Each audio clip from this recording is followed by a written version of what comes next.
नमस्कार दोस्तों, मैं हूं कुलदीप जहांगीर एक बार फिर से आपके साथ। गुड आफ्टरनून सभी को दोस्तों, गुड आफ्टरनून। जो सभी ऑनलाइन आ गए दोस्तों, सभी वीडियो को लाइक कर दीजिए, शेयर कर दीजिए। चलिए बात करते हैं दोस्तों, राजस्थान हिस्ट्री के बारे में अपन बात कर रहे थे। और राजस्थान हिस्ट्री में दोस्तों बहुत ही जबरदस्त टॉपिक, बहुत ही विद्रोह जबरदस्त खतरनाक टॉपिक की अपन बात कर रहे थे दोस्तों। उस टॉपिक का नाम है 1857 की क्रांति। युवा हो दोस्तों, आप किशोर हो दोस्तों, बिल्कुल आग झलक रही होगी दोस्तों आपके अंदर, बिल्कुल ज्वाला जो है बार के फट फट के आ रही होगी दोस्तों कि 1857 की क्रांति में खास हमारा भी योगदान होता, खास हमारा भी जन्म जो है उसी टाइम हुआ होता दोस्तों। और अंग्रेजों को दोस्तों दे दे के यहाँ से निकाल देते हम। ऐसा सोच रहे होंगे दोस्तों, बिल्कुल आप सोचना भी जायज है, बिल्कुल सोचना चाहिए। सभी को गुड आफ्टरनून दोस्तों, सभी को good afternoon, very very good afternoon दोस्तों। गुड मॉर्निंग, उसके बाद गुड आफ्टरनून, फिर गुड इवनिंग हो जाता है, फिर गुड नाइट हो जाता है दोस्तों। खाना वाना खा के बैठते हो ना दोस्तों कि 12-1 बजे खाना वाना खा के, तो इंतजार तो नहीं करते ना ऐसा कि क्लास जाएगी उसके बाद खाना खाएंगे। रेगुलर क्लासेस तो नहीं रहती ना किसी के भी। चलिए बात करते हैं दोस्तों राजस्थान हिस्ट्री के बारे में। और राजस्थान हिस्ट्री में आप आते ही सबसे पहले दोस्तों वीडियो को लाइक कर दिया करें। आप जैसे ही क्लास में आओ तो पहले वीडियो को लाइक कर दिया करें, ठीक है दोस्तों। उससे मजा आ जाता है थोड़ा कि क्लास में यहाँ लाइक आ रहे हैं दोस्तों, तो व्यू बढ़ रहे हैं, तो दोस्तों हमें भी क्या मोटिवेट मिलता है। फिर ऐसे आप लाइक नहीं करते हो दोस्तों, बिल्कुल भी। शेयर करते हो ना अपनी क्लासों को, आपने ग्रुप बना रखे होंगे दोस्तों, फ्रेंड्स है कि दोस्तों ऐसे फालतू की चीजें शेयर करते रहते हो, इससे अच्छा है ना क्लास शेयर कर दिया करे दोस्तों। आपके सम पार्टी सह पार्टी की दोस्त को भला हो जाएगा उसका। 2 लोग ज्यादा देखेंगे दोस्तों, अच्छा लगता है हमें कि हमारी क्लास में कोई 2 लोग ज्यादा जुड़ रहे हैं। मैं रोज इंतजार यही करता रहता हूँ दोस्तों, कल अगर 12 ऑनलाइन थे तो अगले दिन 14 ऑनलाइन आए, 2 बच्चे कौन अलग आए। धन्यवाद देना चाहता हूँ दोस्तों सभी आपको जो ऑनलाइन आते हैं क्लास में। चलो बात करते हैं दोस्तों अपन राजस्थान हिस्ट्री के बारे में। राजस्थान हिस्ट्री की जो पिछले वाली क्लास थी दोस्तों, उसमें शायद वॉइस की कुछ प्रॉब्लम थी, तो शायद 2 सेकंड पीछे चल रहा था वो। मैंने देखा था दोस्तों, लेकिन बहुत मेहनत से बनाया था मैंने, और इतना टाइम नहीं था दोस्तों कि मैं उसको दोबारा बना सकूं, या फिर मैंने कोशिश नहीं की दोस्तों। तो मैं आपसे क्षमा चाहता हूं दोस्तों कि वो वॉइस की थोड़ी सी प्रॉब्लम थी उसमें, कि जैसे मैं लिख रहा था उसके 2 मिनट बाद 2 सेकंड लेट चल रहा था वो वॉइस बोलने में।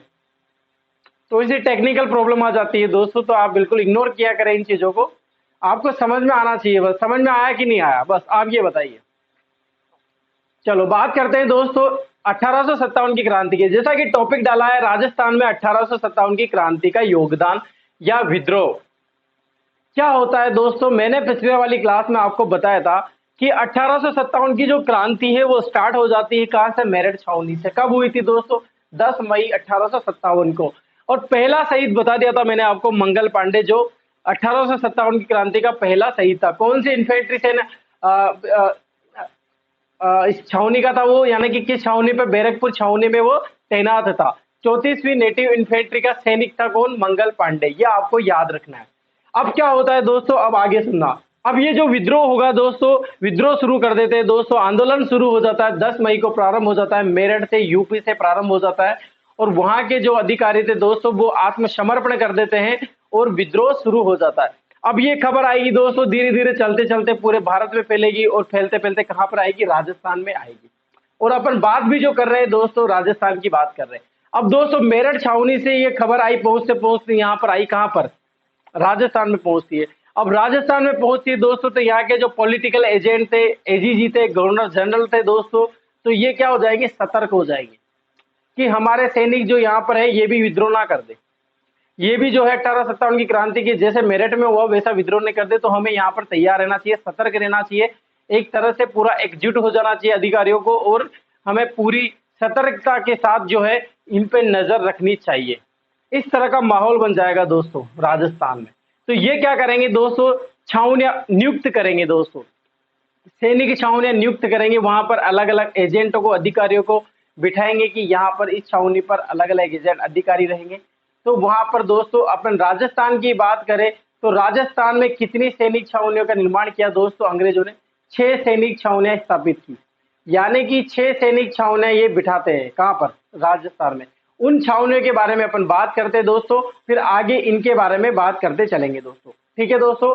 राजस्थान में जितना भी मैटर हुआ था सब डिटेल से पढ़ेंगे, एक एक चीज को पढ़ेंगे। अब ये खबर आएगी दोस्तों, तो पहले अपन सैनिक छावनी की बात कर लेते हैं, फिर विद्रोह की बात कर लेते हैं कि राजस्थान में विद्रोह कहाँ हुआ था। ठीक है दोस्तों, तो सैनिक छावनी की अपन बात करते हैं। देखो इधर,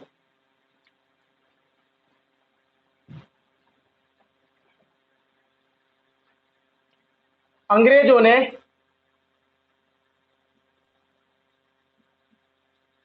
अंग्रेजों ने राजस्थान में, कहां पर दोस्तों, राजस्थान में छह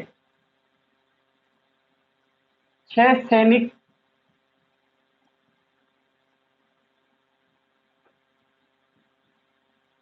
छावनियां नियुक्त की।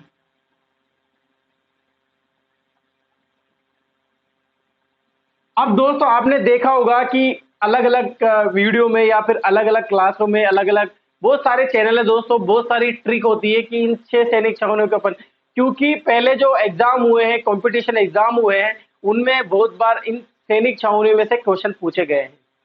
यानी कि यहाँ पर अपन बात करें जैसे कौन सी सैनिक टुकड़ी स्थापित थी, कौन सी सैनिक टुकड़ी यहाँ पर लगाई गई थी, और किस तरह की सैनिक छावनी थी, जहां पर सबसे बड़ी सैनिक छावनी कौन सी है, सबसे छोटी सैनिक छावनी कौन सी है, इनमें से कौन सी सैनिक छावनी में विद्रोह नहीं हुआ था, कौन सी सैनिक छावनी पे सबसे ज्यादा विद्रोह हुआ था, कौन सी सैनिक छावनी पर जो है सबसे पहले विद्रोह हुआ था। इस तरह के अथाह क्वेश्चन पूछे जाते हैं। निम्न में से कौन सी सैनिक छावनी नहीं थी, निम्न में से कौन सी सैनिक छावनी थी, यानी कि बहुत सारे क्वेश्चन बनते हैं और पूछे जाते हैं। तो दोस्तों आपको भी याद रखना है, ए नन्नी ब्याह देखे, एक ट्रिक याद रखनी है दोस्तों आपको, सभी बताते होंगे, ए नन्नी ब्याह देखे। ये छह सैनिक छावनियां दोस्तों आपको याद हो जानी चाहिए।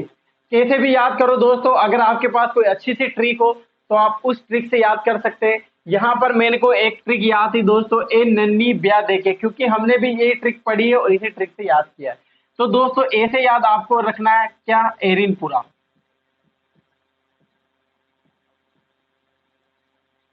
न से याद रखना है दोस्तों नसीराबाद।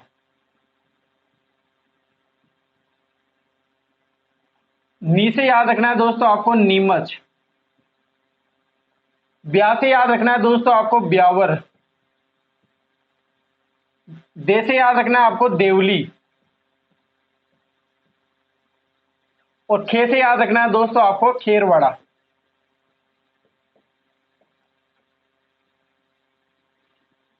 ठीक है दोस्तों, क्लियर है। देखो क्या होता है, मेरठ छावनी है, मेरठ में क्या होता है, विद्रोह हो जाता है, 10 मई 1857 की क्रांति हो जाती है, वहां से शुरू हो जाता है।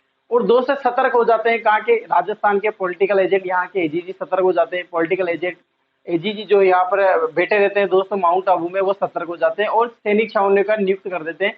6 सैनिक छावनी नियुक्त करते हैं अपने राजस्थान में। उन सैनिक छावनी की अपन बात कर रहे हैं दोस्तों, ये लो सैनिक छावनी 6 कितनी नियुक्त करते हैं, 6, गोला कर देता हूँ उस पर। तो ये याद रखना है आपको, सैनिक छावनी कौन सी, ए से याद रखना है दोस्तों एरिनपुरा, नन्नी से याद रखना है दोस्तों नसीराबाद नीमच, ब्याह से याद रखना है दोस्तों आपको ब्यावर, और देखे से याद रखना है दोस्तों आपको देवली और खेरवाड़ा। आप सभी को पता होगा एरिनपुरा कहाँ है, नसीराबाद कहाँ है, नीमच कहाँ है, ब्यावर कहाँ है, देवली कहाँ है, खेरवाड़ा कहाँ है। अगर याद भी नहीं है दोस्तों तो अपन एक एक सैनिक छावनी के बारे में बात करते हैं। उन सैनिक छावनी के बारे में अपन जानेंगे कि यहाँ पर कौन सी सैनिक टुकड़ी भी स्थापित थी, इनमें से भी क्वेश्चन पूछे जाते हैं। तो आप पहले इसका स्क्रीनशॉट ले लीजिए, फिर आगे मैं बात करता हूँ उसके बारे में।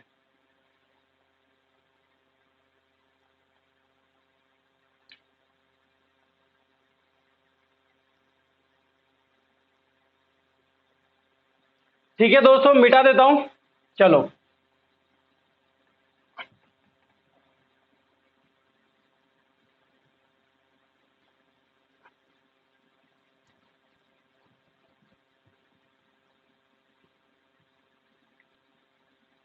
तो सैनिक छावनी आपको याद हुई दोस्तों। अब जो सैनिक छावनी में से क्वेश्चन बनते हैं ना, जिस तरह के भी क्वेश्चन पूछे जाते हैं, वो मैं यहां लिखा देता हूं दोस्तों। सबसे पहले पर बात करते हैं दोस्तों नसीराबाद सैनिक छावनी के बारे में। नसीराबाद अभी लिखा रहा हूं, डिटेल से नहीं पढ़ा रहा हूं दोस्तों, अभी एक एक चीज लिखना जो यहां से क्वेश्चन पूछे जाते हैं। नसीराबाद सैनिक छावनी, नसीराबाद सैनिक छावनी, सबसे पहला क्वेश्चन तो यही पूछा जाता है दोस्तों कि सबसे बड़ी सैनिक छावनी कौन सी है। तो सबसे बड़ी सबसे बड़ी सैनिक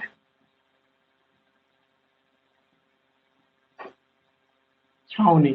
और किसी को अगर ये पता हो दोस्तों कि सबसे छोटी सैनिक छावनी कौन सी थी, तो कमेंट बॉक्स में लिखे दोस्तों, क्योंकि आने वाली सैनिक छावनी में तो मैं बता दूंगा, लेकिन आपको भी याद होनी चाहिए। जिसको पता है दोस्तों सभी कमेंट में डाले कि सबसे छोटी सैनिक छावनी कौन सी थी। अब एक और क्वेश्चन है दोस्तों, एरिनपुरा सैनिक छावनी कहां पर है दोस्तों, आपको याद होना चाहिए।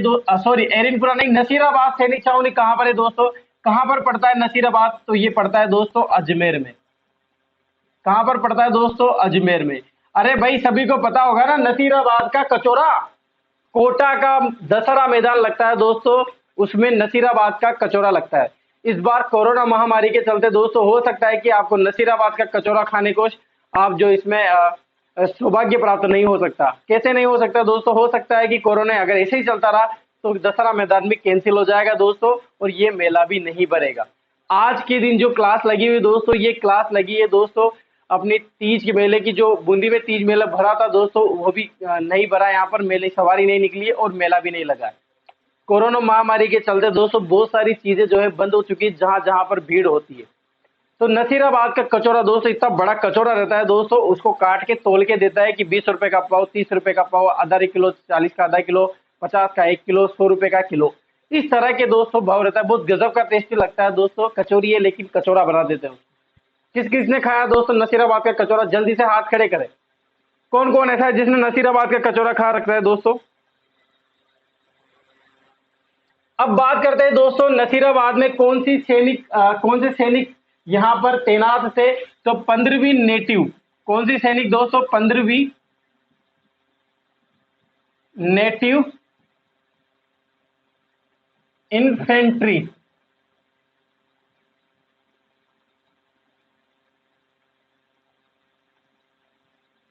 टुकड़ी, कौन सी टुकड़ी, सैनिक। ये भी आपको याद रखना है दोस्तों। अब देखो बात क्या होता है दोस्तों, देखो होता क्या है, सुनना। मेरठ में विद्रोह हुआ दोस्तों, तो ये जो 15वीं नेटिव इन्फेंट्री सैनिक रहती है, ये जो सैनिक रहते हैं यहाँ के 15वीं नेटिव इन्फेंट्री, ये कहां से आएंगे दोस्तों, बंगाल से आएंगे। मैंने आपको बताया था नेटिव इन्फेंट्री का मतलब बताया था मैंने आपको, जो प्रशिक्षण में तैयार है। प्रशिक्षण में तैयार कहां से होकर आते थे, बंगाल से होकर आते थे। तो ये बंगाल से आई हुई 15वीं नेटिव इन्फेंट्री थी, जो सबसे पहले कहां पर आई थी दोस्तों, ये मेरठ में आई थी। अब विद्रोह हो गया था दोस्तों, तो मेरठ से कहां आ गई थी, ये अजमेर आ गई थी। अब दोस्तों राजस्थान में विद्रोह हो गया, तो यहाँ के अधिकारी को, एजीजी को लगा कि ये अजमेर में क्या करेंगे, विद्रोह कर देंगे, यहाँ के लोग जो है विद्रोह कर देंगे। इस तरह के सैनिक, इनके भ्रम फैल गया दोस्तों, एक अविश्वास वाली चीजें आ गई अंग्रेजों में। तो ये क्या करते हैं दोस्तों, अजमेर से भी इनका ट्रांसफर कर देते हैं, और अजमेर से ट्रांसफर करके दोस्तों कहां पर एकत्रित कर देते हैं, कहां पर नियुक्त कर देते हैं, कहां पर तैनात कर देते हैं, तो ये नसीराबाद में तैनात कर देते हैं। 15वीं नेटिव इन्फेंट्री सैनिक टुकड़ी जो कहां पर स्थित रहती है दोस्तों, नसीराबाद में। वेरी वेरी इंपॉर्टेंट क्वेश्चन है दोस्तों, पूछा जा सकता है। अभी तक दोस्तों एग्जाम में इस तरह के क्वेश्चन नहीं पूछे गए हैं, लेकिन पूछे जा सकते हैं दोस्तों। आपको याद रखना है दोस्तों, सबसे बड़ी सैनिक छावनी कौन सी है, तो नसीराबाद है। कहां पर है दोस्तों, नसीराबाद का कचौरा कहां पर स्थित है, अजमेर में स्थित है दोस्तों। दूसरी बात दोस्तों कि यहां पर जो सैनिक टुकड़ी थी वो कहां से आई थी दोस्तों, तो बंगाल से आई थी। बंगाल से पहले मेरठ आई थी, मेरठ से अजमेर आई थी, और अजमेर से अंग्रेजों ने कहां पर स्थानांतरित कर दिया, इसको नसीराबाद पे तैनात कर दिया। इनको कहां पर तैनात कर दिया, नसीराबाद में तैनात कर दिया। ये हुई बात दोस्तों किसकी, नसीराबाद की। तो आपको दोस्तों एक भ्रम भी फैला होगा कि यहां पर 30वीं नेटिव इन्फेंट्री सैनिक छावनी यानी सैनिक टुकड़ी भी थी। बिल्कुल थी दोस्तों, जो पहले से नसीराबाद में तैनात थी दोस्तों, वो 2 हो गई थी, 15 + 30, यानी कि ये 2 सैनिक टुकड़े यहाँ पर आ चुकी थी, और इनका साथ दिया था नसीराबाद का जब विद्रोह हुआ था दोस्तों नसीराबाद में 1857 की क्रांति का। राजस्थान का प्रथम विद्रोह कौन सी सैनिक छावनी में होता दोस्तों, तो नसीराबाद सैनिक छावनी में होता। लिख देता हूं दोस्तों यहाँ पर, फिर आगे बात भी कर लेंगे। राजस्थान में सर्वप्रथम विद्रोह हुआ,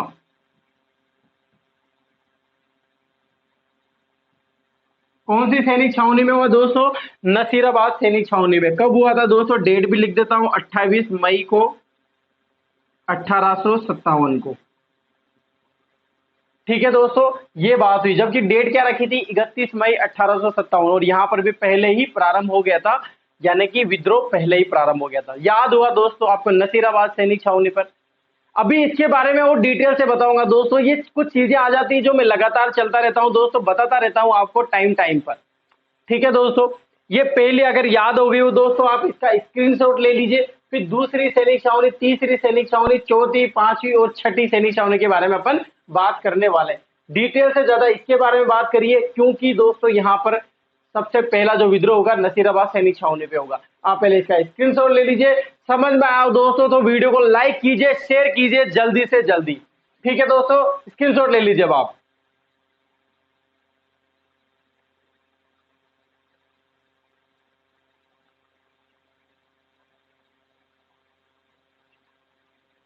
मिटा दूं दोस्तों? चलो बात करते हैं दूसरी के बारे में।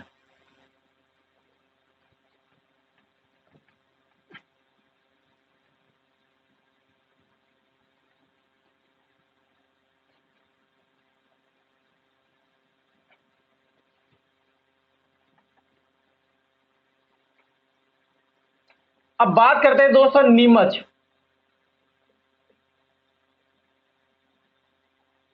सबसे पहला क्वेश्चन दोस्तों, नीमच कहां पर पड़ती है दोस्तों? एमपी में।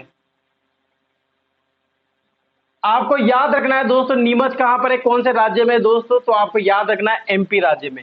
एकमात्र रियासत, एक क्वेश्चन ये भी पूछा जा सकता है, एकमात्र रियासत, एकमात्र छावनी, सॉरी रियासत नहीं छावनी, जो राजस्थान में नहीं है। एकमात्र छावनी थी दोस्तों ये। 6 सैनिक छावनियां बनाई थी अंग्रेजों ने, तो उनमें से एक सैनिक छावनी थी दोस्तों, कौन सी? नीमच। जो नीमच सैनिक छावनी है दोस्तों, ये कहां पर पड़ती है? एमपी राज्य में, यानी कि मध्य प्रदेश डिस्ट्रिक्ट राज्य में ये पड़ती है। यानी कि कहां से रिलेटेड रखती है? मध्य प्रदेश से। तो ये राजस्थान में नहीं है। तो क्वेश्चन बन सकता है दोस्तों, वेरी वेरी इंपॉर्टेंट क्वेश्चन बन सकता है। एकमात्र सैनिक छावनी थी दोस्तों जो राजस्थान में नहीं है। अब दोस्तों बात करें कोटा कंटीजेंट, यहां पर जो टुकड़ी थी कोटा कंटीजेंट, सैनिक टुकड़ी,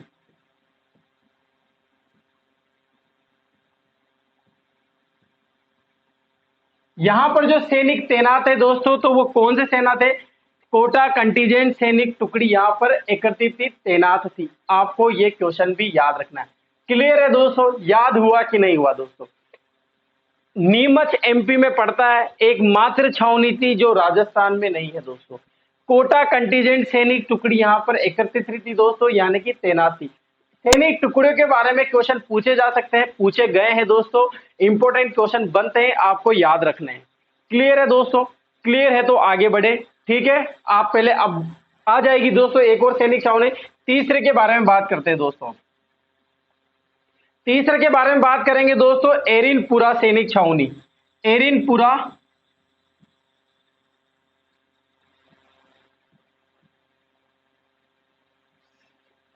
एरिनपुरा छावनी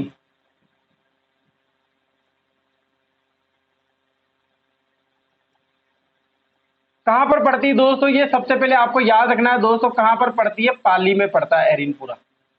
कहां पर पड़ता है दोस्तों? एरिनपुरा पाली में। आपको याद रखना है दोस्तों, बिठौरा का युद्ध, पाली का युद्ध, चेलावास का युद्ध, गोरेकाल का युद्ध जो भी हुआ था चेलावास, यानी कि सबसे लोकप्रिय छावनी कौन सी रही थी दोस्तों? सबसे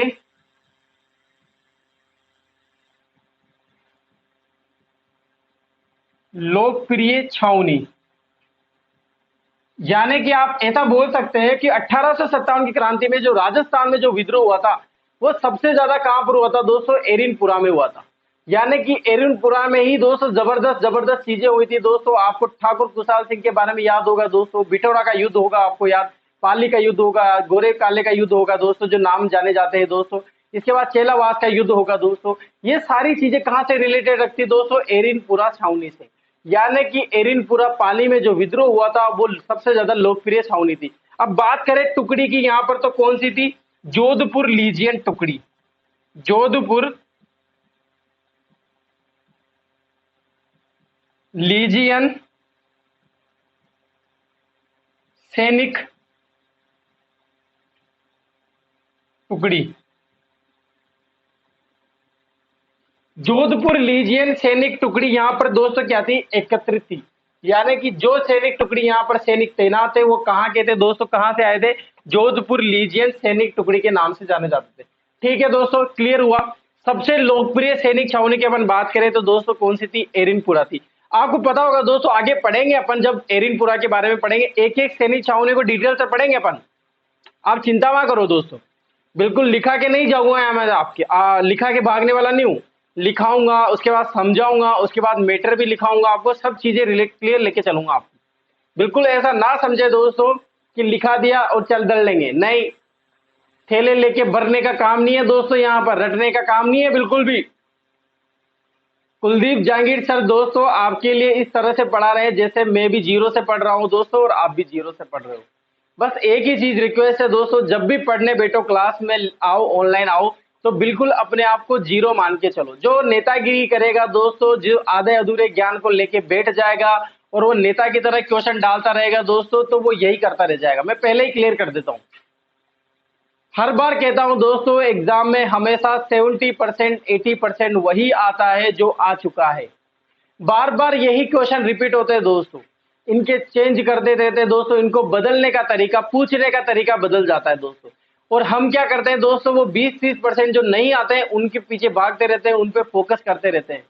यही कारण होता है दोस्तों कि अपन 70-80% नहीं बना पाते। नहीं तो मुझे आप भी एक एग्जाम बता दीजिए कंपटीशन जिसमें 70 से 75 के बीच में जर्नल की कट ऑफ जाती हो दोस्तों, यही जाती है दोस्तों, और यही क्वेश्चन आते हैं बार बार। फिर भी क्यों नहीं कर पाते दोस्तों अपन। जो दोस्तों मैनेजमेंट करता है ना दोस्तों, एक स्ट्रेटेजी जो अच्छी से बना लेगा ना, वही सिलेक्शन लेके जाएगा। बस मैं क्लियर लेके बताऊंगा आपको बात। आप इस बात को फैक्ट मान के चलिए दोस्तों, जो स्ट्रेटेजी अच्छे से बनाएगा, जो जीरो लेके पढ़ता है दोस्तों, वही ज्यादा ग्रहण करता है ज्ञान को। और जो आधे अधूरे ज्ञान को दोस्तों लेके बैठेगा, अगर मेरा सिलेक्शन नहीं हुआ ना दोस्तों, मैं मेरी बताऊं तो दोस्तों, मान के चलो कि मुझे भी आधा अधूरा ज्ञान प्राप्त होगा, इसीलिए मेरा सिलेक्शन नहीं हो रहा होगा। लेकिन मैं जान चुका हूं दोस्तों एग्जाम देते देते, और ये स्ट्रेटेजी मुझे पकड़ में आ गई है दोस्तों, इसलिए मैं आपको बता रहा हूं। क्लियर है दोस्तों, आ गई वो समझ में। अगर ये दोनों सैनिक छावनी से अगर कोई क्वेश्चन आपके निकल रहा हो, दिमाग में आ रहा हो, तो आप मेरे कमेंट बॉक्स में लिख सकते हैं, मुझसे पूछ सकते हैं। और नहीं आया हो दोस्तों, अगर कोई दिमाग में क्वेश्चन और अच्छा लगा हो, तो बिल्कुल आगे बढ़ने के लिए बोलिए, आगे बढ़ते हैं, आगे पढ़ाते हैं। क्लियर है, आगे बढ़े। ठीक है, चलो अब लिख लो आप इसका।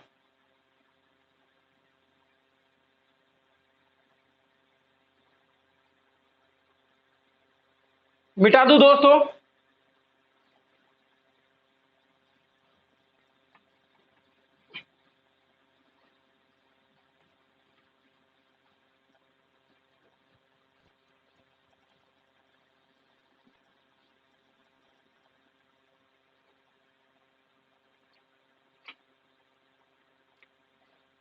अब बात करते हैं दोस्तों देवली,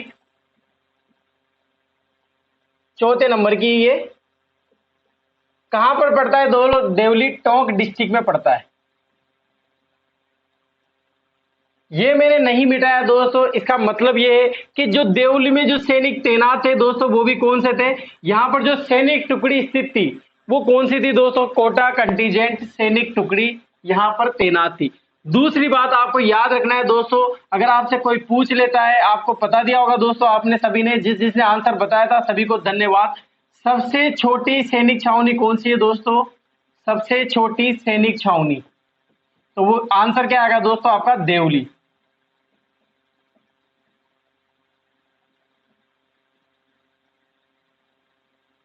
सबसे छोटी सैनिक छावनी कौन सी दोस्तों, आपका आंसर क्या आएगा, देवली जो है सबसे छोटी सैनिक छावनी थी। इसके बाद यहां पर जो सैनिक टुकड़ी स्थित थी वो कौन सी थी, कोटा कंटीजेंट सैनिक टुकड़ी। इसके बाद बात करूंगा दोस्तों ब्यावर और खेरवाड़ा के बारे में, 5 नंबर की। ब्यावर,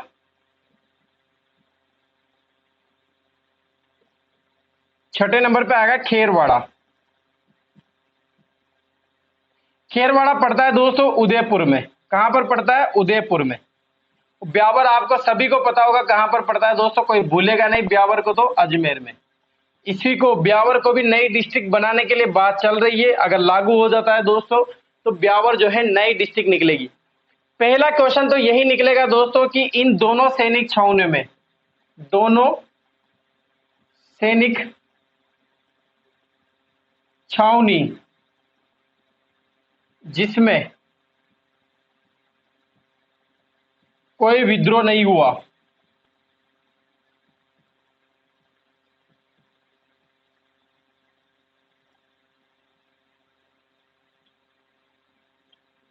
यानी कि दोस्तों आपसे ये पूछ सकते हैं, क्वेश्चन इस तरह से पूछा जाएगा कि इन 6 सैनिक छावनियों में से कौन सी सैनिक छावनी में विद्रोह नहीं हुआ था। आपका आंसर आना चाहिए दोस्तों, या तो आंसर आएगा ब्यावर या खेरवाड़ा। यानी कि ये दोनों सैनिक छावनियां जो थी यहां पर कोई विद्रोह नहीं हुआ था। बाकी 4 यानी कि एरिनपुरा, नसीराबाद, इसके बाद नीमच, इसके बाद देवली, इन सैनिक छावनियों में दोस्तों क्या हुआ था, विद्रोह हुआ था। लेकिन दोस्तों ब्यावर और खेरवाड़ा, अजमेर और उदयपुर की जो छावनियां थी दोस्तों, इन दोनों सैनिक छावनियों में क्या नहीं हुआ था दोस्तों, छावनी जिसमें कोई विद्रोह नहीं हुआ था। इन दोनों सैनिक छावनियों में कोई विद्रोह नहीं हुआ था। अब आपको पता होगा दोस्तों कि यहां पर ब्यावर और खेरवाड़ा, उदयपुर में कौन सी जाति निवास करती, बताइए जल्दी से मुझे। उदयपुर में कौन सी जाति, भील, यानी कि भील कोर सैनिक टुकड़ियां कहां पर स्थित थी दोस्तों, खेरवाड़ा में। लिख देता हूं यहां पर मैं, भील कोर,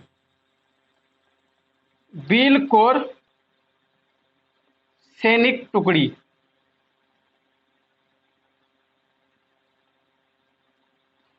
ब्यावर में कौन सी जाति दोस्तों, मेव, यानी कि मारवाड़, मेवाड़। कौन सी दोस्तों, मेव जाति, यानी कि मेव रेजिडेंस, मेव रेजिमेंट, मेव रेजिमेंट सैनिक टुकड़ी।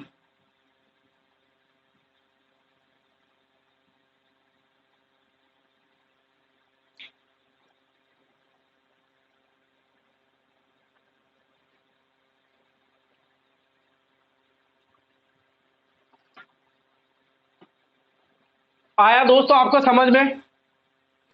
यहां पर बात कर रहे हैं दोस्तों, देवली कहां पर पड़ती है, टोंक में। सबसे छोटी सैनिक छावनी कौन सी है दोस्तों, देवली।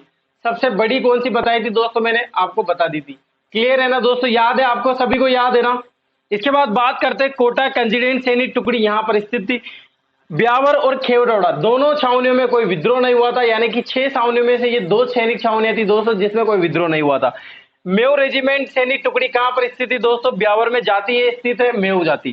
खेरवाड़ा में भील कोर सैनिक टुकड़ी है जहां पर भी कोई विद्रोह नहीं हुआ था। यानी कि भील स्थित रहते हैं यहाँ पर, इसलिए आप ऐसे याद कर सकते हो, ट्रिक से याद रख सकते हो। भील का नाम आते ही दोस्तों आपको क्या याद रखना है, उदयपुर, और मेव जाति ब्यावर। ठीक है दोस्तों, क्लियर है। ये सैनिक छावनी दोस्तों, और सैनिक छावनी जो टुकड़ियां यहाँ पर स्थित थी, जो सैनिक तैनात है, उनके बारे में मैंने आपको चर्चा की, और इनके बारे में जो जो छोटे मोटे क्वेश्चन बनते हैं उनके बारे में चर्चा की। अब आगे बात करते हैं दोस्तों नसीराबाद की सैनिक छावनी में जो विद्रोह हुआ था। पहले आप इसका स्क्रीनशॉट ले लीजिए, फिर आगे बात करते हैं।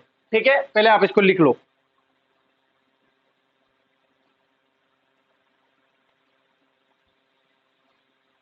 लिख लिया दोस्तों, मिटा दूं, लिख लिया हो तो मिटा देता हूं दोस्तों।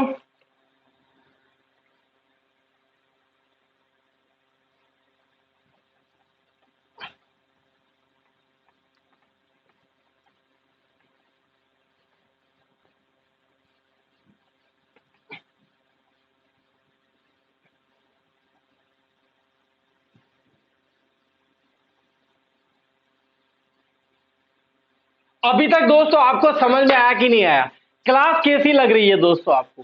क्लास में कोई प्रॉब्लम हो दोस्तों, किसी स्टडी को लेकर कोई संबंधित प्रॉब्लम हो, समस्या हो, तो आप दोस्तों मुझे शेयर कर सकते हैं, बता सकते हैं, कमेंट बॉक्स में डाल सकते हैं।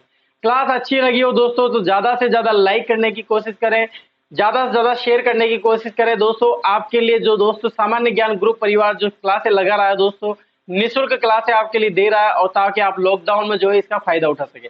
ठीक है दोस्तों, अब राजस्थान में क्रांति में, राजस्थान में अब बात करते हैं दोस्तों, टॉपिक लेते हैं राजस्थान,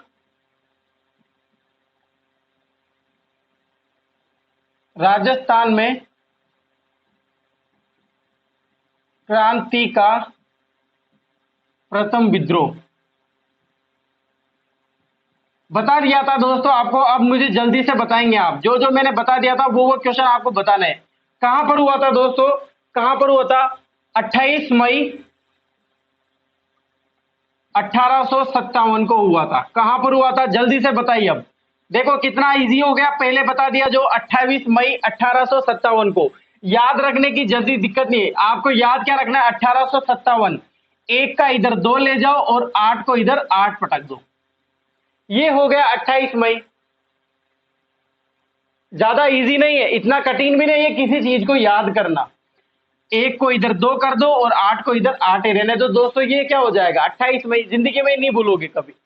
अरे भाई कैसे भी ट्रिक बना लो, आपकी इच्छा हो जैसे बना लो, गंदी बनाओ, अच्छी बनाओ, बुरी बनाओ, गलत सलत बनाओ, कैसे भी बनाओ दोस्तों, आपको वहां पर याद आ जाना चाहिए। बस आपको किस तरह से याद करना है, लेट के याद करना है, लटक के याद करना है, ऊपर याद करना है, नीचे याद करना है, अंडरग्राउंड में बैठ के याद करना है, दराज में बैठ के याद करना है दोस्तों, कैसे भी याद करना है दोस्तों, लेकिन आपको याद करना है। ये गलत बातें हैं दोस्तों कि कुर्सी पे बैठ के पढ़ने से ज्यादा याद होता है, बेड पे लेट के पढ़ने से ज्यादा याद होता है, लटक के पढ़ने से ज्यादा याद होता है, छत पे बैठ के पढ़ने से याद ज्यादा होता है। दिस इज हैबिट दोस्तों, ये हैबिट है। कैसे भी बना सकते हो आप अपनी हेल्थ को। मुझे सुबह ज्यादा याद होता है, रात को याद होता है, सुबह पढ़ना चाहिए, दिन में पढ़ना चाहिए, ऑल टाइम पढ़ना चाहिए दोस्तों। मैं तो ये कहता हूं, अरे ईश्वर ने कोई टाइम बनाया है तो वो बांटा थोड़े ना है, ये अपने अकॉर्डिंग है दोस्तों। एक कहानी है दोस्तों, एक बार का टाइम होता है, एक इंटरव्यू लिया था किसी ने, काफी पुरानी बात है दोस्तों, मेरे पापा बता रहे थे, मैं आपको बताता हूं। एक बार क्या हुआ था दोस्तों, इंटरव्यू चल रहे थे, एक इंटरव्यू में एक क्वेश्चन पूछा किसी से, कोई इंटरव्यू थे दोस्तों, मेडिकल लाइन से इंटरव्यू थे। तो उन्होंने, अंकल ने, इंटरव्यू लेने वाले अधिकारी ने पूछा अंकल से, अंकल को जानता हूं मैं, तो वही बता रहे थे हमें। क्या होता है दोस्तों, इंटरव्यू देने गए अलग अलग लोगों ने, जैसे उनसे पूछे गए क्वेश्चन कि खाना खाने का टाइम फिक्स क्या है, तो सभी ने जवाब दिया दोस्तों। कोई बताता है कि 9 बजे खा लेना चाहिए, कोई बताता है 10 बजे खा लेना चाहिए, कोई बताता है 12 बजे से पहले खा लेना चाहिए। किसी ने जवाब दिया दोस्तों सुबह उठते नाश्ता कर लेना चाहिए, फिर उसके बाद 10 बजे के लमसम खाना खा लेना चाहिए। इस तरह के अलग अलग जवाब दिए। अंकल बोल रहे थे कि आपसे भी पूछा था, कि हाँ बेटा मुझसे भी पूछा था। तो उनसे पूछा दोस्तों, तो उनका जवाब सुनिए आप। वो सिलेक्शन लेके गए थे, बाकी और नहीं लेके गए थे। उन्होंने जवाब दिया था दोस्तों कि जब भूख लगे तभी खाना चाहिए। ये जवाब था दोस्तों उनका, और ये परफेक्ट जवाब है दोस्तों। खाना खाने का समय है, जब भूख लगे तभी खा लेना चाहिए दोस्तों। अगर उठते ही भूख लग रही है तो उठते ही खाना खा लो दोस्तों। ये टाइम अकॉर्डिंग चीजें, ये बेकार का काम है दोस्तों, अपने हेल्थ को बिगाड़ रहा है दोस्तों। ज्यादा खा लिया, सुबह खाया था, आज खा लिया, कल नहीं खाना है दोस्तों। कल शाम को खाना खाने जाना है तो सुबह से ही भूखे रहना, ये क्या है क्या है, चल क्या रहा है इस देश में? टाइम पता नहीं है दोस्तों आपको। बिल्कुल 2 टाइम खाना खाना है तो खाना है, बस। उसमें क्या है, भूख अपने आप वैसे ही लगेगी दोस्तों। जैसा लगे मन को वैसा कर सकते हो दोस्तों, हेल्थ वैसे ही बन जाती है, इसकी कोई दिक्कत वाली बात नहीं है। ठीक है दोस्तों, चलो बात करते हैं अपने टॉपिक पे दोस्तों। 28 मई 1857 को कहां पर विद्रोह हुआ था दोस्तों? कहां पर हुआ था? नसीराबाद, नसीराबाद छावनी।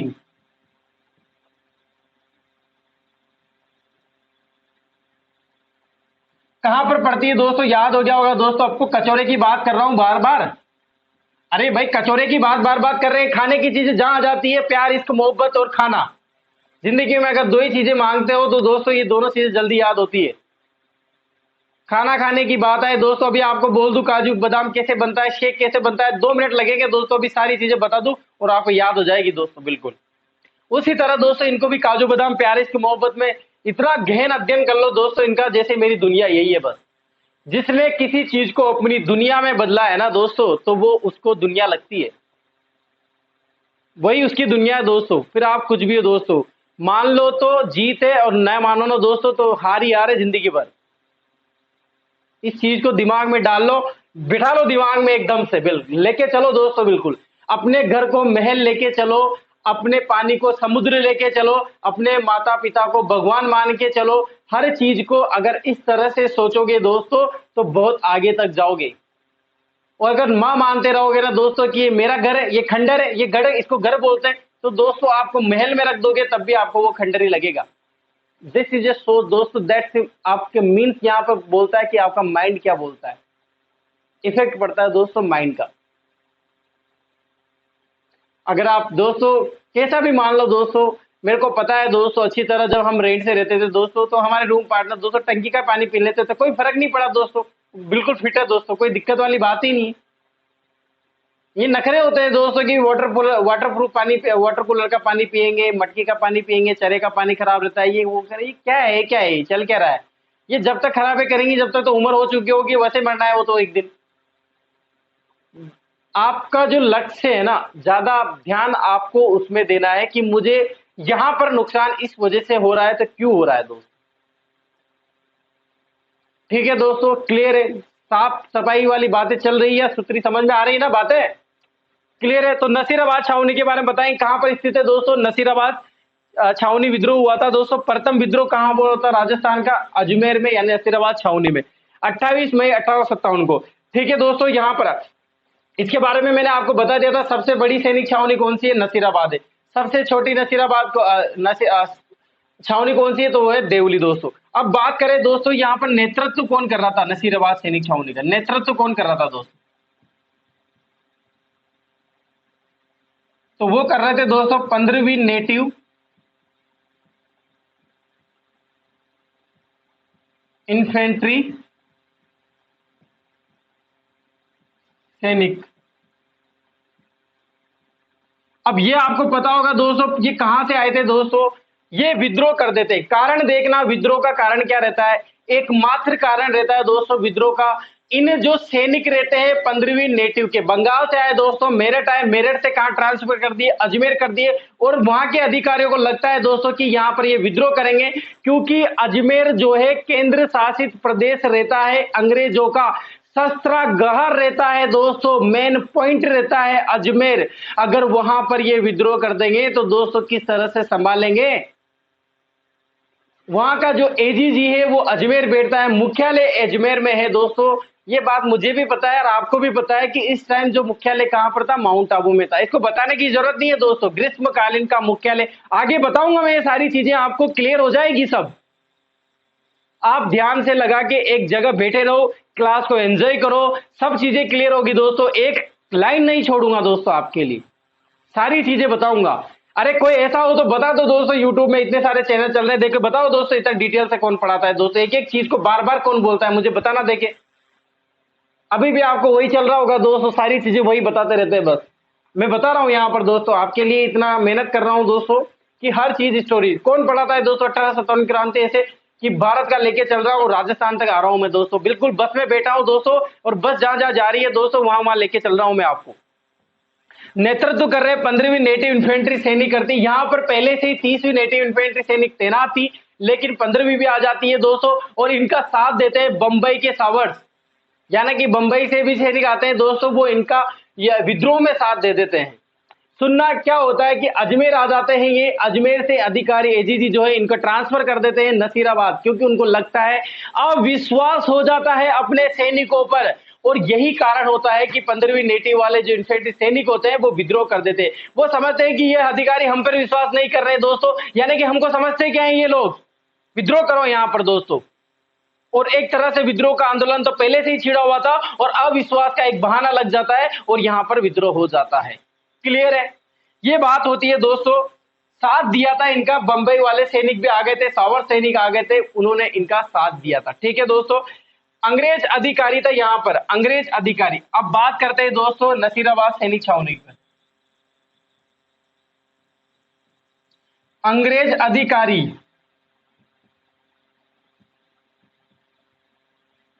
जिसकी हत्या हुई,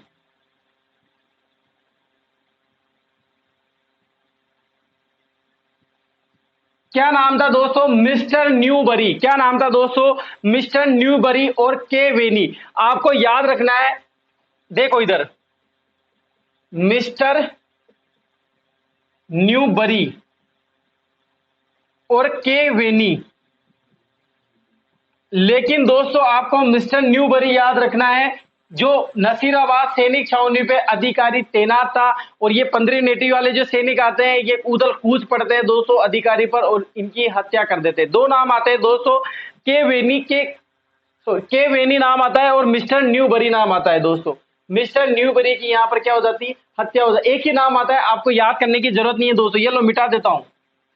बहुत सारे नाम है दोस्तों जिनकी हत्या होती है, लेकिन मेन अधिकारी था मिस्टर न्यूबरी।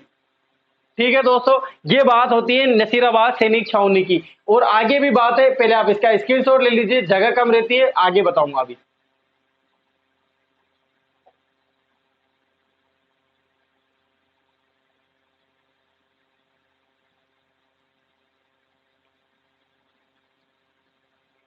ठीक है दोस्तों, मिटा दूं। ये होती है बात दोस्तों कहां की, नसीराबाद सैनिक छावनी की।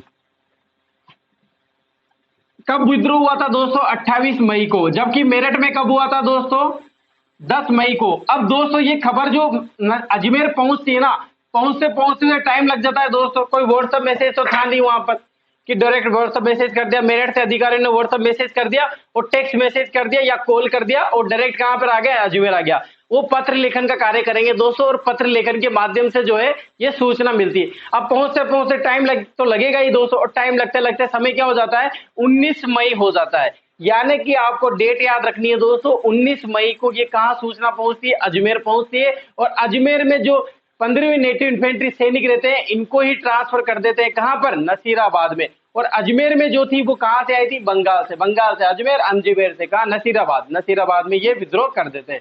क्लियर है दोस्तों, याद हुआ कि नहीं हुआ। अधिकारी था, अंग्रेज अधिकारी था जिसकी हत्या हुई थी मिस्टर न्यूबरी और के वेनी की। ठीक है दोस्तों, इसके बाद ये यहां से चल दल लेते हैं और कहां चल जाते हैं दोस्तों, दिल्ली में आंदोलन चलता रहता है, विद्रोह चलता रहता है। और 18 जून के लगभग की बात है दोस्तों, ये दिल्ली चले जाते हैं और वहां पर विद्रोह कर देते हैं। कहां पर चले जाते हैं, दिल्ली चले जाते हैं। कहां पर चले जाते हैं, दिल्ली चले जाते हैं। याद हुआ कि नहीं हुआ। ठीक है दोस्तों, अब छोटी मोटी बातें याद कर लेते हैं दोस्तों। ये हुई नसीराबाद के बारे में बातें, जो मैंने पहले भी क्लियर कर दी थी। बस एक मिस्टर न्यूबरी का नाम आपको याद रखना है। क्लियर है, अब छोटी मोटी बातें याद कर लेते। क्रांति का प्रतीक चिन्ह बताइए दोस्तों, क्रांति का प्रतीक चिन्ह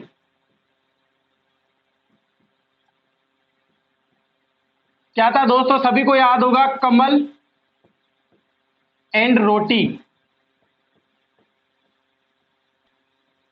कमल और रोटी। दोस्तों क्या होता है कि क्रांति का प्रतीक चिन्ह इसलिए रखा गया था, यह भी सुनना क्यों रखा गया था, लिखा देते होंगे और, लेकिन मैं रीजन बता रहा हूं। बहुत बार चेंज हुआ था दोस्तों, ये अलग अलग रखे थे, लेकिन लोगों ने क्या समझा कि एक लोगों के प्रति हर घर में छोटे छोटे बालकों को भी याद होना चाहिए कि 1857 की क्रांति चल रही है, एक विद्रोह चल रहा है। इसलिए एक सिंबल रखे गए थे, रोटी और कमल। अब रोटी और कमल ऐसी चीजें थी दोस्तों जो सभी ने देखी हुई है, सभी ने छुई हुई है और सभी ने दिमाग में बिठाया हुआ है। रोटी किसके घर में नहीं बनती, कमल के पुष्प दोस्तों कौन नहीं जानता। दोस्तों यहां पर बात करें ना तो सूखी रोटी आनी चाहिए थी दोस्तों, प्रतीक चिन्ह था सूखी रोटी। एक एग्जाम हुआ था दोस्तों, कंपटीशन, जिसमें पूछा गया था कि क्रांति का प्रतीक चिन्ह, भारत और राजस्थान की क्रांति का प्रतीक चिन्ह भी यही है। ये ऐसा नहीं है कि राजस्थान में ये था और भारत में अलग था। क्रांति भारत में हुई थी, पूरे भारत में। अपन राजस्थान के निवास करते हैं, इसलिए राजस्थान में योगदान पड़ रहे हैं अपन। कमल एंड रोटी, अगर रोटी की दोस्तों अगर चपाती भी आ जाती है ना, तो भी आपका आंसर क्या होना चाहिए, कमल और चपाती। एक एग्जाम में दोस्तों रोटी नहीं दिया था, चपाती दे दिया था, और बहुत सारे बच्चे समझने लग गए थे कि ये गलत है क्वेश्चन। गलत नहीं है, चपाती भी। जो गांव में बनती है उसको बोलते हैं रोटी, जो सिटी में बनती है उसको बोलते हैं चपाती। चपाती थोड़ी पतली होती है, रोटी मोटी होती है, जिसको खाने में ज्यादा मजा आता है। ज्यादा पढ़े लिखे लोग रोटी चपाती बनाते हैं, और जो अच्छे लोग रहते हैं, जो ज्ञानी कम रहते हैं, वो बनाते हैं रोटी, और हम सब रोटी खाना पसंद करेंगे। क्लियर है दोस्तों, इस तरह बोला करो। याद हुआ कि नहीं हुआ दोस्तों।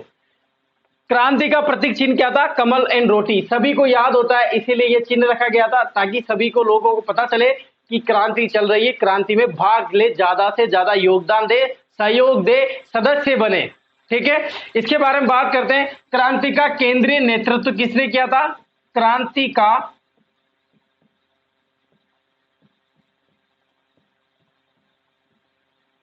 केंद्रीय नेतृत्व बहादुर शाह। अंतिम मुगल बादशाह थे बहादुर शाह जफर। अंतिम मुगल बादशाह थे बहादुर शाह जफर, 82 उम्र थी दोस्तों इनको, और नेतृत्व दे दिया इनको। क्या संभालेगा नेतृत्व? इसीलिए मैंने आपको बोला था कि एक नेता का नाम आया था जो मेरठ में विद्रोह करते हैं, उन नेता का नाम था दोस्तों बख्त खां। नेतृत्व तो कर रहे थे बहादुर शाह जफर। नेतृत्व चीज अलग होती है, नेता अलग होता है। नेता सबको लेके चलता है, जबकि नेतृत्व यानी राजा के बराबर होता है। नेतृत्व सबको संभालता है, नेतृत्व करने वाला, उसके नियम कायदे अनुशासन वगैरह सब नेतृत्व करने वाला करेगा, जबकि नेता को चुना जाता है दोस्तों। नेता मैंने पहले भी आपको क्लियर करा था कि नेता तो कौन था? बख्त खां था। बख्त खां ही संभाल रहा था सब कुछ, लेकिन केंद्रीय नेतृत्व कौन था? बहादुर शाह जफर था। ठीक है दोस्तों। क्रांति के समय भारत का गवर्नर जनरल,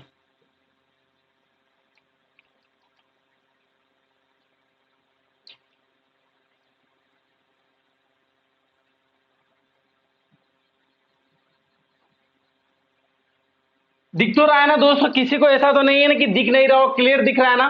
बोर्ड क्या, पेन क्या थोड़ा डार्क नहीं चल रहा है? क्रांति के समय भारत का गवर्नर जनरल कौन था दोस्तों? जल्दी से बताइए। भारत क्रांति के समय भारत का गवर्नर जनरल कौन था? आपका आंसर होना चाहिए दोस्तों। जल्दी से जल्दी कमेंट कीजिए, जल्दी से जल्दी आंसर दीजिए। भारत का गवर्नर जनरल कौन था क्रांति के समय? आंसर आना चाहिए दोस्तों, सभी को याद होना चाहिए दोस्तों। क्या आना चाहिए? Lord Canning.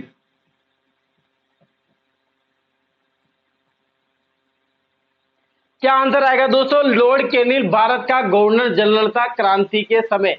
दिल्ली में बैठा था दोस्तों ये। क्या क्रांति के समय भारत का गवर्नर जनरल कौन था? Lord Canning. याद होना चाहिए दोस्तों आपको। अब आप इसका स्क्रीनशॉट ले लीजिए, फिर आगे पढ़ाते हैं।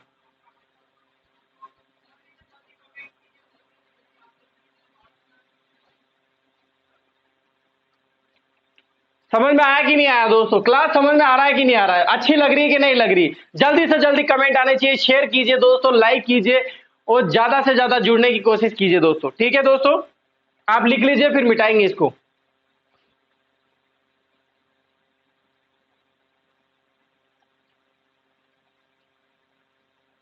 मिटा दूं?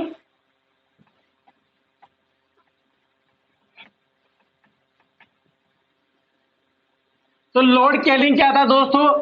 जी जी था, जी जी। जी जी सबसे बड़ी होती है दोस्तों, और इससे छोटा है दोस्तों एजीजी आ जाएगा।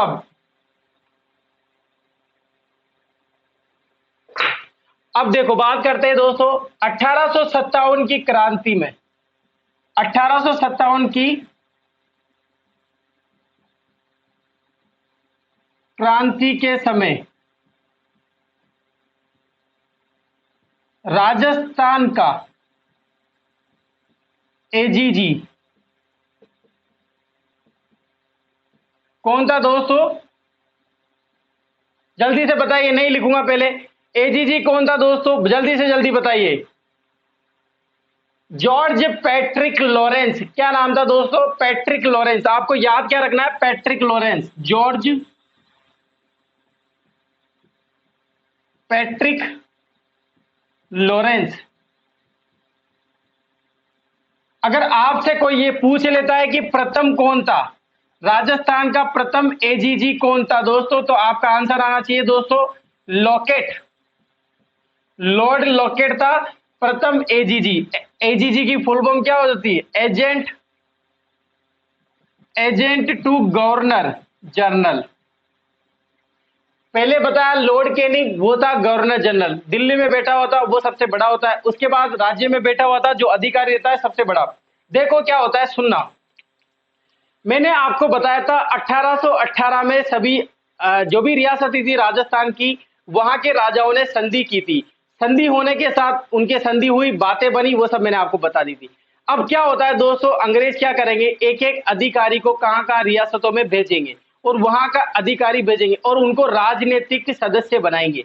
राजनीति का मतलब पॉलिटिकल एजेंट नियुक्त करेंगे, और उन पॉलिटिकल एजेंट का सबसे बड़ा बॉस जो रहता है वो क्या कहलाता है? एजीजी कहलाता है। एक रेजिडेंस की स्थापना करी थी अंग्रेजों ने अलग अलग रियासतों में, जैसे भरतपुर की रियासत, जैसे भरतपुर की रियासत, जैसे उदयपुर की रियासत, जैसे जयपुर की रियासत, जैसे जो मारवाड़ की रियासत, जैसे मेवाड़ की रियासत, इन रियासतों में कोटा की रियासत, इन रियासतों में रेजिडेंसी स्थापना करी थी और यहां पर नियुक्त करे थे अधिकारी जिनको बोला था पॉलिटिकल एजेंट यानी कि राजनीतिक सदस्य। और इनका जो बॉस था वो क्या कहलाता है दोस्तों, एजीजी। जो कौन था, George Patrick Lawrence. George Patrick Lawrence AGG था। ये कहां पर बैठता था, मुख्यालय था अजमेर। और अजमेर से एक और मुख्यालय जो 1832 में बनाया था अजमेर में, और 1845 में स्थानांतरित कर दिया था। स्थानांतरित तो क्या मतलब, शिफ्ट चेंज होते रहते। अंग्रेजों का क्या है, गर्मी ज्यादा लगती थी तो ये चाहते थे कि गर्मी में एक जगह होना चाहिए, सर्दी में एक जगह होना चाहिए। तो अपने राजस्थान में इन्होंने सबसे ठंडा एनवायरनमेंट देखा कि कहां पर रहता है जो 24 घंटे हमेशा वहां पर ठंडा ही रहती है। तो दोस्तों माउंट आबू में चले गए, ऊंची चोटी पे चले गए माउंट आबू, और वहां पर अपना मुख्यालय स्थापित कर दिया। यानी कि 1857 की क्रांति कब हुई, मई में। मई में क्या पड़ती है, बहुत भयंकर गर्मी पड़ती है। तो इस टाइम एजीजी कहां पर बैठा हुआ था, माउंट आबू में बैठा हुआ था। क्वेश्चन आता है 1857 की क्रांति के समय राजस्थान में एजीजी कहां पर बैठा हुआ था, कहां पर स्थित था मुख्यालय। आपका आंसर आना चाहिए दोस्तों माउंट आबू, नॉट क्या, अजमेर। गलत होगा अजमेर। क्लियर है कि नहीं है। 1857 की क्रांति के समय राजस्थान का एजीजी कौन था, एजेंट टू गवर्नर जनरल कौन था, जॉर्ज पैट्रिक लॉरेंस। प्रथम कौन था, लॉकेट था। अब बात करें दोस्तों, पहले आप इसका स्क्रीनशॉट लीजिए फिर आगे बात करेंगे। पहले लिख लीजिए आप इसको।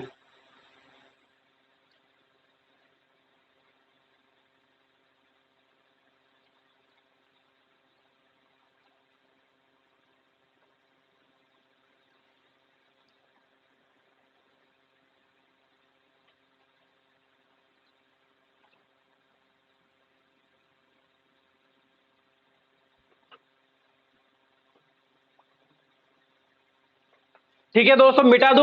दो चीजें और बतानी है इसके बाद लिखनी है, मतलब बता दो दी सही आपको, बस लिखनी है। ताकि लिखना भी जरूरी है दोस्तों, क्योंकि कोई बच्चे ऐसे बोलते हैं लिखते ही नहीं है सर। अब देखो एजीजी था, तो एजीजी का मुख्यालय कहां पर है दोस्तों, एजीजी का मुख्यालय कहां पर था दोस्तों, अजमेर में। अजमेर दोस्तों इन्होंने केंद्र शासित प्रदेश बना रखा था।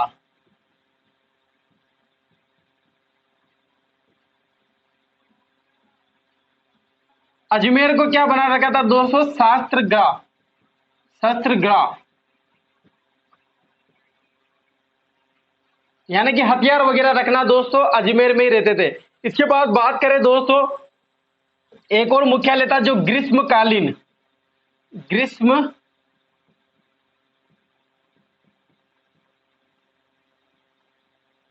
ग्रीष्मकालीन के समय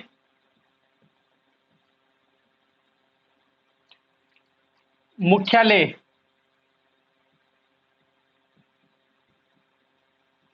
कहां पर था दोस्तों, 1845 में बना था। ये याद रखना दोस्तों, 1832 में। ये कहां पर था, माउंट आबू। अब माउंट आबू कहां पड़ता है दोस्तों, नहीं बताऊंगा मैं, तो बिल्कुल भी नहीं पता मुझे तो माउंट आबू कहां पड़ता है। जरूरत नहीं है दोस्तों इसको लिखने की। अगर ऐसी ऐसी चीजें लिखने लग गई दोस्तों तो आदत पड़ जाती है वो चीजें भी याद करने की जो आपको पहले से याद रहती है। 1832 दोस्तों, 1845 दोनों चीजें आपको याद रखनी है दोस्तों। ठीक है दोस्तों, 10 मई को विद्रोह हुआ था दोस्तों। क्वेश्चन इस तरह से पूछा जा सकता है, 10 मई को विद्रोह हुआ था या 28 मई को विद्रोह हुआ था, तो राजस्थान में जो एजीजी थे, एजेंट टू गवर्नर जनरल थे, वो कहां पर स्थित थे, कहां पर बैठे थे, उनका मुख्यालय कहां पर था। तो आपका आंसर क्या आना चाहिए दोस्तों, माउंट आबू आना चाहिए। आया कि नहीं आया दोस्तों समझ में। यानी कि एजीजी का मुख्यालय 1857 की क्रांति के समय राजस्थान में कहां पर स्थित था, तो आपका आंसर आना चाहिए दोस्तों माउंट आबू। ये होती है दोस्तों छोटी मोटी बातें। अब इसके बाद कल की न्यू क्लास में मैं आपको बताऊंगा कि जो रेजिडेंसी स्थापित करे थे और वहां पर जो पॉलिटिकल एजेंट थे वो कौन कौन थे, उनके बारे में अपन चर्चा करेंगे। आज की क्लास अगर दोस्तों आपको अच्छी लगी हो ना तो लाइक कीजिए, शेयर कीजिए। सभी को बहुत बहुत धन्यवाद जो ऑनलाइन आते हैं दोस्तों, क्लास को एंजॉय करते हैं। अगर किसी बात का बुरा लगा हो दोस्तों तो क्षमा कीजिए। आगे बढ़ते हैं कल की क्लास के साथ। ठीक है दोस्तों, बाय बाय, गुड आफ्टरनून।